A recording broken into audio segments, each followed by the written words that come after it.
Welcome to the Banker Lamp. Please enjoy the video.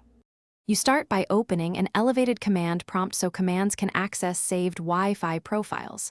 Once the terminal is open, type netwlan show profiles and press enter. This lists all wireless profiles stored on your PC. Make sure you recognize the profile name you need. You will reference it exactly, including spaces and capitalization. If you don't have administrative rights, stop and get permission. This first step reveals the profile identifiers you'll use to extract the key material in the next step. Next, you display the chosen profile's security settings and the stored key. Type netwlan show profile name equals profile name, key equals clear, substituting the exact profile name and including quotes when necessary, then press enter.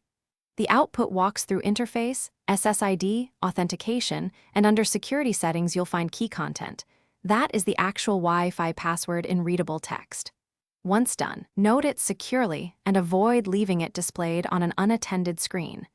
If key content is blank, the key isn't stored on this device. To finish, copy the displayed key content to a secure place or memorize it briefly, then clear the screen.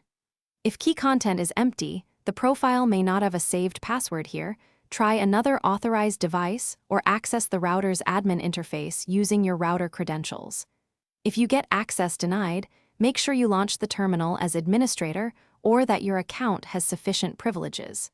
Finally, make sure you only retrieve passwords for networks you own or have explicit permission to manage. Otherwise, stop immediately. Thanks for watching. If this was helpful, leave a like and consider subscribing. See you next time.